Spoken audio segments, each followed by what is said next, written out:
Everyone, स्वागत है आप सभी का मेरे एक न्यू व्लॉग में एंड आई होप आप सभी बहुत अच्छे होंगे। पिछला व्लॉग देखकर तो पता चल ही गया होगा कि मैं कितने महीनों से अनप्रोडक्टिव थी, but now it's finally time to get back on track. 2026 बहुत जल्दी आने वाला है और उसी के साथ साथ हमारे फाइनल एग्जाम भी आने वाले हैं। इस व्लॉग की स्टार्टिंग होती है शाम के 7 बजे से and here I was revising a chapter called cell the basic unit of life. इस चैप्टर को पढ़े हुए मुझे 2-3 महीने हो गए थे and I need to revise this. But उससे पहले अगर किसी को भी रिवीजन करने का एक इफेक्टिव तरीका पता है so please make sure to comment down below. इससे मेरी ही नहीं हेल्प होगी, उससे उन लोगों की भी हेल्प होगी जो कि सेम प्रॉब्लम से स्ट्रगल कर रहे हैं as I am. After studying for 1 hour I just went to have my dinner.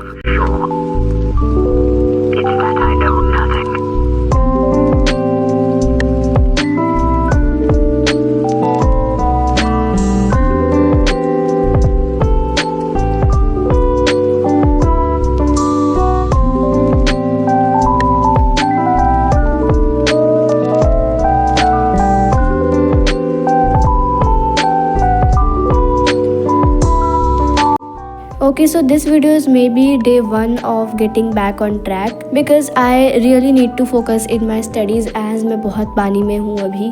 After having dinner, I was continuing my work and please don't think so that if I'm starting this series, so I will be posting my videos every day. I will post in a gap of 3 or 4 days, maximum 5 days.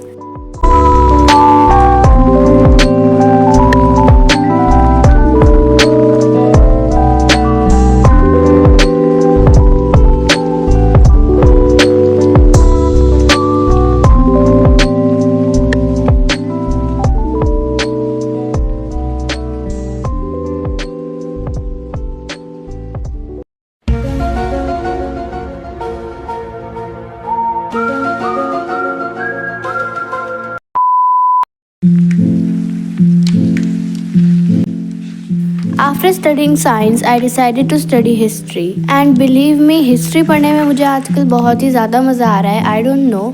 जो main reason था history पढ़ने का वो ये था कि मेरे अभय batch में जो socialism in Europe and the Russian revolution वाला चैप्टर है ना, वो कंप्लीट हो चुका है। तो इसलिए मैंने सोचा कि उसको पढ़ लेते हैं बिकॉज ऑफ कोर्स अब मैं अपना कोई भी बैकलॉग नहीं बनाना चाहती हूँ एंड अभी मैं लाइव लेक्चर्स अटेंड कर रही हूँ, चाहे वो किसी भी सब्जेक्ट का हो, मतलब किसी भी चैप्टर का। अभय बैच लेने का रिग्रेट मुझे अब तो बिल्कुल भी नहीं है बिकॉज इससे मेरा एक चैप्टर तो कंप्लीट हो ही गया है हिस्ट्री में एंड मुझे भी नहीं पता था कि ये इतनी जल्दी हो जाएगा, बट ठीक है। और अगर मैं मैथ्स और साइंस की बात करूँ तो मैथ्स और साइंस में अभी वही चैप्टर्स चल रहे हैं मेरे बैच में जो कि मिड टर्म्स में हो रखे हैं, बट स्टिल मैं उनका लाइव लेक्चर अटेंड कर रही हूँ क्योंकि मेरे को मतलब अब कोई बैकलॉग नहीं चाहिए, ठीक है। एंड इससे मेरा ही रिविजन होगा प्लस क्वेश्चन प्रैक्टिस भी हो जाएगी। If I am saying that I am trying to get back on track so please don't think so कि मैं एक दिन में 7-8 घंटे की पढ़ाई कर रही होंगी। अगर मैं कर भी रही होंगी ना तो मैं ऑफकोर्स ही बात है तुम लोगों को तो ज़रूर बताऊंगी। मुझे बस ना एक बार अपना फोकस वापस से रीगेन करना है, वही मेरे लिए प्रोडक्टिविटी कहलाएगी। दिसंबर मंथ बहुत ही जल्दी ख़त्म होने वाला है, यानी today is 25th of December and literally मेरे को मतलब 2026 में बस 5 दिन रहते हैं and I am over thinking a lot like what if I will not score well in my exams. क्या होगा अगर मेरा सिलेबस कंप्लीट नहीं हो पाएगा टाइम पे, क्या मैं सैम्पल पेपर लगा पाऊंगी टाइम पे। लाइक मेरे माइंड में भी बहुत सारी ऐसी चीज़ें चल रही है and like I am over thinking a lot these days, but I have to trust the process. I have to be consistent in my studies.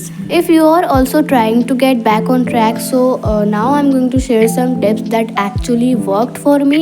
ये बहुत ही ज़्यादा ऐसे बेसिक से टिप्स है जो कि मैंने शुरू करा है इसको फॉलो करना एंड अभी तक तो मुझे इनमें बेटर रिजल्ट देखने को मिला ही है। So the first tip which I follow is to do list. मैं हमेशा हर रोज़ हर दिन अपना एक टू डू लिस्ट बनाती हूँ। लाइक तुम अगर मेरे जैसे हो, तुम अभी मतलब तुम अपने ट्रैक पर कोशिश कर रहे हो आने की, तो मतलब एक ही बार में इतने ज़्यादा टास्क मत रख देना। देखो मैंने भी ऐसी बहुत बार गलतियाँ करी है, एक दिन में इतने ज़्यादा टास्क रख लेती हूँ और जब दिन के एंड में कंप्लीट नहीं होता है तो मुझे बहुत ही ज़्यादा रिग्रेट होता है एंड नेक्स्ट डे फिर वही वापस से प्रोक्रेस्टिनेशन एंड ऑल सब कुछ स्टार्ट हो जाता है।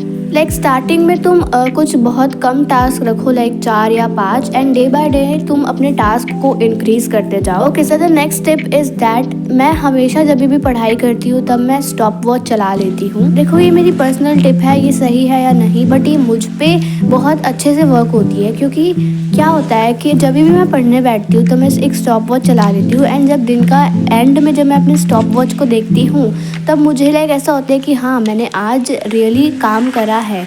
और मतलब अगर कम मैंने आवर्स की पढ़ाई करी होती है then the next day I think कि मतलब मुझे प्रीवियस डे से तो ज़्यादा ही आवर्स की पढ़ाई करनी है। एंड आई नो अभी बहुत सारे लोग कहने वाले हैं कि आवर्स मैटर नहीं करते, क्वालिटी मैटर करती है। बट देखो ये टिप मैं एक्चुअल में यूज़ करती हूँ एंड इसके बेटर रिजल्ट भी मेरे को दिखने मिले हैं। लेकिन अब ये तुम पर डिपेंड करता है कि तुम स्टॉप वॉच चलाकर पढ़ रहे हो, फोकस कर रहे हो, या फिर साइड बाय साइड तुम शॉर्ट्स या रील्स को स्क्रॉल कर रहे हो।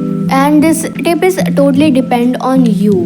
मैं इन टिप्स वगैरह में कुछ मास्टर नहीं हूँ, मैं बस तुम्हें ऐसी टिप्स बता रही हूँ जो मैंने एक्चुअल में मैं फॉलो कर रही हूँ, एंड उसके अगर रिजल्ट लाइक उसका एडवांटेज हो रहा है तभी मैं तुम लोगों को बता रही हूँ। एंड मुझे यहाँ पर कोई भी मोटिवेशनल स्पीकर बनने का कोई भी मेन मोटो नहीं है।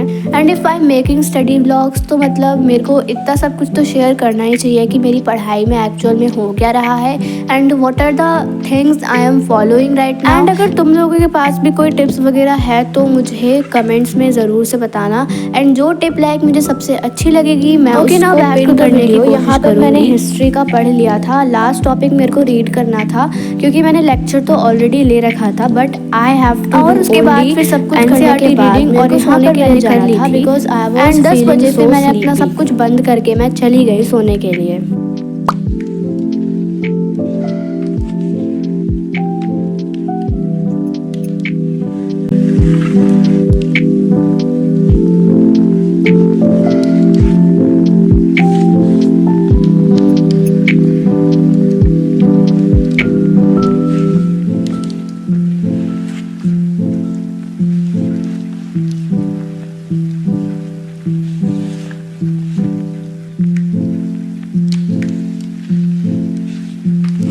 एंड इसी के साथ that's it for today's video. I hope you guys like this one. Don't be so sad, you all can do it. Even if you can't study a lot in one day, it's totally fine. Studying for 2-3 hours or even just 1 or 2 hours is also perfectly okay. So don't feel low, everything takes time and you will improve. Come on, let's study together and improve our marks for the finals.